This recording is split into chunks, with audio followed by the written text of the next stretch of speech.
Active will home मिनिस्टरमध्ये मी आदेश बांदेकर आपणा सगळ्यांचं या छोट्या दोस्तांबरोबर मनापासून स्वागत करतो। आम्ही आत्ता आहोत गोरेगाव पूर्व परिसरामध्ये न्यू म्हाडा कॉलनी आणि तिथल्या संजना सावंत या वहिनींना भेटणार आहोत आणि घरी गेल्यानंतर त्यांच्यावर गप्पा मारणार, खूप काही जाणून घेणार आणि त्याचबरोबर वहिनी मोठ्या झाल्यानंतर वहिनी प्रेमात पडल्या असतील। बरं, किती वेळा प्रपोज करतो माणूस, एकदा किंवा दोनदा? यांच्या बाबतीत नेमकं काय झालंय? कारण ध्यास घेतलेला होता। चला जाणून घेऊया। बाळांनो, त्या सावंत वहिनी कुठे राहतात? कुठल्या विंगमध्ये?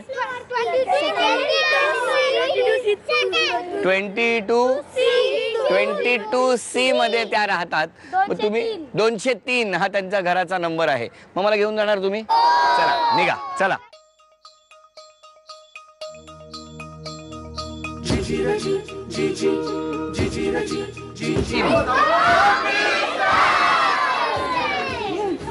नमस्कार। या या बाळांनो, या या। नाही, नंतर जातील बाहेर। असू दे असू दे, मग ऐकणार ती मुलं। शांत राहा बाळांनो। ए टाळ्या वाजवा मुलांनी, टाळ्या वाजवा सगळे। हा, मस्त। एक मिनिट, ही सगळी छोटे दोस्त आता मला इथे भेटलेले आहेत। मी सगळ्या छोट्या दोस्तांना सांगणार आहे, आवाज न करता 5 मिनिटं सगळे बाहेर थांबा। या, द्या ओळख करून। माझे मिस्टर नमस्कार। माझी आई नमस्कार। माझे वडील नमस्कार। माझे सासू नमस्कार। सासरे नमस्कार। माझा भाऊ बर। माझी वहिनी नमस्कार। हे आमचे काका, हा. आत्यांचे मिस्टर, ही आमची आत्या बर। आणि ते आमचे अशोक काका, आमचे थांबा एक रिलेशन मिनिट, हे मधले। द्या इकडे, इकडे वरती उभ्या राहा, वरती उभ्या राहा वहिनी। नाही नाही, दिसत दिसत। मग अशा टाचा वर करा, अशा टाचा वर करा। मी उचलून घेऊ का? हा, सांगा कोण कोण राहिलंय पाठी? आजी पुढे ये, एक मिनिट।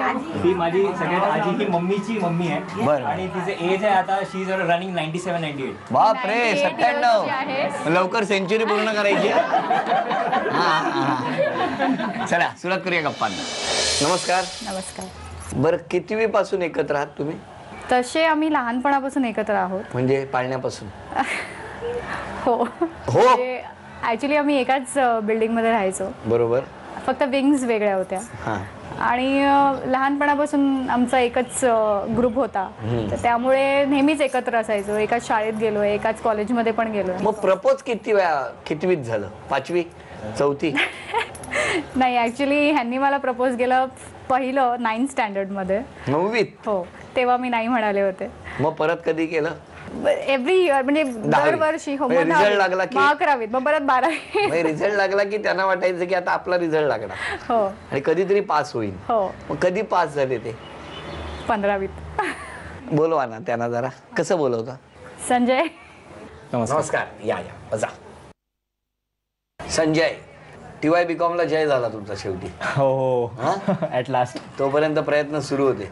हो, 9वी पासून। पण तुम्हाला अंदाज होता की होकार येणार? नाही, कॉन्फिडन्स तर नव्हता, पण हा कुठेतरी कॉर्नरमध्ये होता, इफ यू ट्राय कंटिन्युअसली आपण ट्राय केलं तर 100% one day you will be successful. सातत्य तुम्ही पहिल्यापासून राखलेलं आहे, हो की नाही? सातत्याने 6 ते 7 वेळा तुम्ही यांना प्रपोज केलं। हो। पण 6 वेळाही प्रपोज करताना फक्त जाऊन विचारणं होतं की पद्धती वेगवेगळ्या होत्या? नाही, पद्धती दर वेळेला वेगळी होती। काय होते सांगा, पहिल्या वेळेला काय? पहिला 9th स्टँडर्डला जेव्हा होतो तेव्हा मी फुलस्केप बुक असतो ना, त्याला बरोबर ब्लँकवाली असती, त्याला ओपन केलं आणि त्याला हार्ट बनवला, रेड कलरचा मोठा हार्ट बनवला आणि त्याला मस्त पैकी कलरफुल केलं त्याला। पण ते हार्ट करून काय वहीतच ठेवलं? नाही नाही नाही, मी त्याच्यानंतर मग तिला दुसऱ्या दिवशी डिसाईड केलं कुठे कसं द्यायचं आणि मग तसं मी तिला दिलं, तर मग तिचं काही उत्तरच नाही आलं। तुम्ही काय केलं ते हार्ट बघून? मग मी बघितलं, म्हटलं हे काय सगळं काय पण करतोय, म्हणजे हे काय वय आहे का करायचं? मग मी घेतलं आणि ते मी टाकून दिलं परत।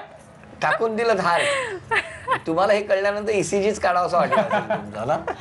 हो, पहिल्यांदा असं वाटलं मला, पण नंतर आता बोला। दुसऱ्यांदा काय झालं? सेकंड टाइम तिला चॉकलेट खूप आवडतं, तर मग मी काय केलं, चॉकलेटचा बार होता, तर चॉकलेटच्या बार मध्ये आम्ही काय केलं, मी लिहिलं आय लव्ह यू करून आणि प्लीज। हे कितवीत? 10वीत? 10वी मध्ये। चला, 9वीचं झालं हार्ट, 10वीला चॉकलेटवर लिहिलं चॉकलेट आणि दिलं त्यांना. आणि त्यांना दिलं. मग त्याच्यानंतर मी म्हटलं का तुला येस असलं तर मग मला रॅपर दे, म्हणजे मला तरी समजेल हा की नाही. तर मग काय नाही, ती बोलते चॉकलेट मला काय भेटलंच नाही चॉकलेटमध्ये.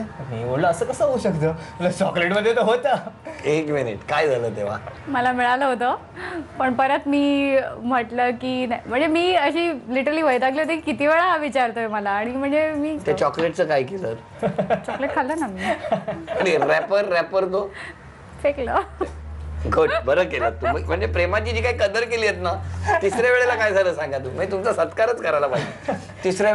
तिसऱ्यांदा मी म्हटलं की आता प्रपोज वेगळ्या प्रकारे करूया. म्हणून मी सुट्टी येत होती आमची मे महिन्याची. तर मे महिन्याच्या सुट्टीमध्ये आम्ही डिसाईड केलं की सकाळी 6 वाजता प्रपोज करूया, म्हणजे तो क्षण तिला लक्षात राहावा. वा, व्हेरी गुड. काय वेळ आहे सकाळी 6ची. हा करेक्ट आहे. मग काय पेपरवाला म्हणून गेला? नाही मग आम्ही खाली खेळायला जायचो ना ग्राउंडमध्ये. मग आम्ही डिसाईड केलं की तिची मैत्रिणी होता आणि माझे मित्र होते, आम्ही सगळे एकत्र खेळायचो. त्यांना सगळ्यांना सांगितलं कोणी लवकर नाही यायचं, हा तिला आधी येऊन द्या आणि त्याच्यानंतर मी तुम्हाला सांगतो.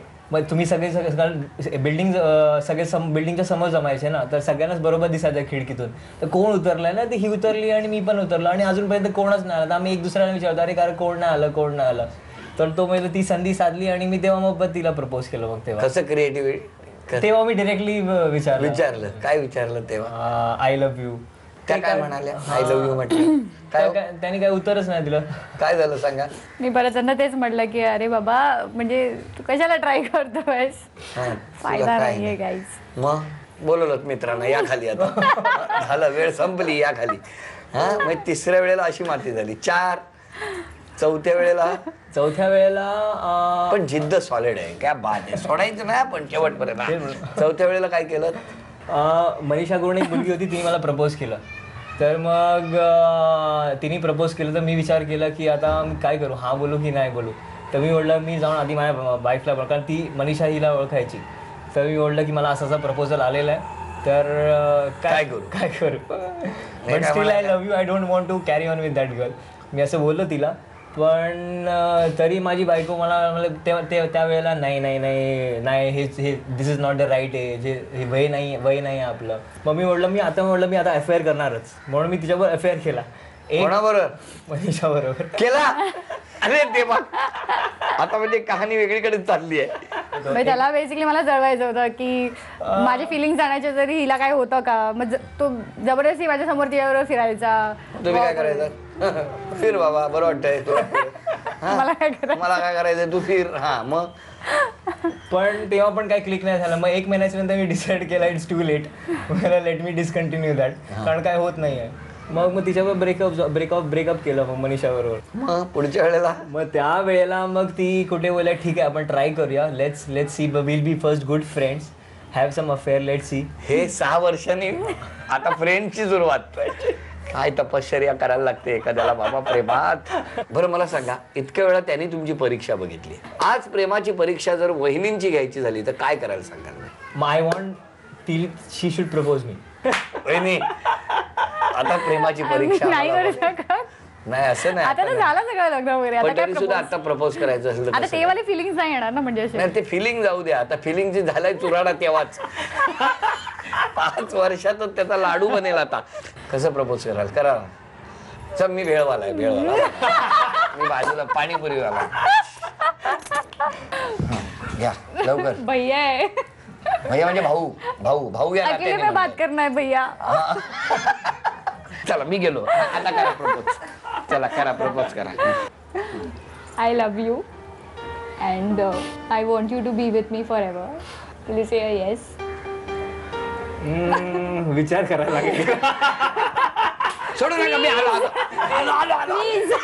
5 वर्ष थांबा. 5 वर्ष एवढ्या लवकर नाही. क्या बात आहे, शेवटी प्रपोज केलेला आहे. बाजूचे ठोकतायत कारण बराच वेळ झाला शूटिंग सुरू आहे.